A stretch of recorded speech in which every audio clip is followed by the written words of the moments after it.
Thank you. It's a privilege to be here. I sense that we share common views. And in our world today, that's absolutely critical. We're losing freedom. You know it, and I know it. And if we don't reverse that, we may end up losing more freedom than can be reversed without using the same formulas as the past. And I'm not there. Okay? You feel it in the community, I feel it in the community. I have some remarks that I've written down, and then I would like to especially open it up to question and answer so that you can have an opportunity to ask anything you wish. I come to you as a lifelong Republican affiliated with the Tea Party movement. 39% of voters now identify themselves as independents. They are unhappy with and have lost confidence and trust in both political parties. They support limited government, fiscal responsibility, the free market, and the Constitution, core values best articulated under President Ronald Reagan. A vast majority of them are finding expression in tea parties and town hall meetings, not within either party. We have to change that. The Republican Central Committee is the organization providing the leadership in this geographical area. Have we considered what can be done to stop the hemorrhaging of our party in our area?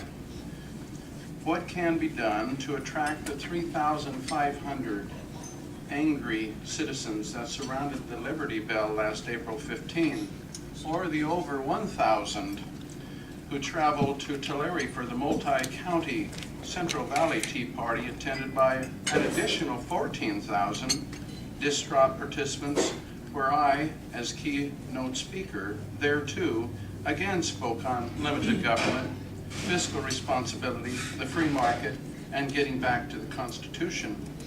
Our party must recapture them. You should be able to capture a majority of them through my candidacy for the State Assembly. Your choice for leadership is as critical now as it was for the Founding Fathers. Can't you feel it in the air? Newsweek magazine has published 2 or 3 especially bold front covers. The first last spring. Do you remember the magazine? You probably don't subscribe to it. We are all socialists now. Yes. And the second, more recently, of which I have with me,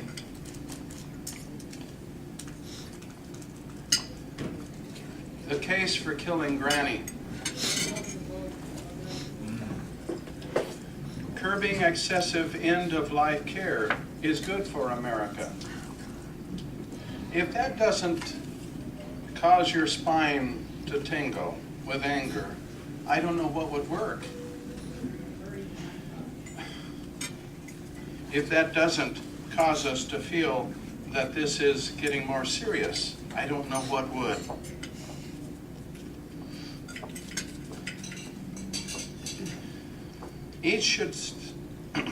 It is no longer good enough to vote for or against something in Sacramento or Washington, D.C. Candidates could maintain the system. Regular candidates could maintain this system, and that day has passed. Today it's about liberty, hence my campaign slogan, it's about liberty. There is an attack on freedom and the free enterprise system as never before. I have come out of the classroom to expound these views to a vastly larger audience. Your new leadership choices must attract every American that believes in liberty regardless of party or ethnic origin. It is that serious. The new leadership must share our founders' view in the elevators, hallways, cafeteria, and on the floor in Sacramento. More importantly, new leadership must know how to lead the way back to fiscal responsibility, limited government, and the free market. He or she must be intimately familiar with and in harmony with the U.S. Constitution as designed and conversant with the state constitution as well. There is no time to waste. Reagan's core values are under attack, which were the very values that pulled us out of the Carter recession. We have had tough bumps in the road before. They come and they go in a few months or a few years, or a couple of years. The most recent bigger economic downturn than today was in 1982, not the 1930s. The unemployment rate in 1982 was 10.8%. Today it is 10%.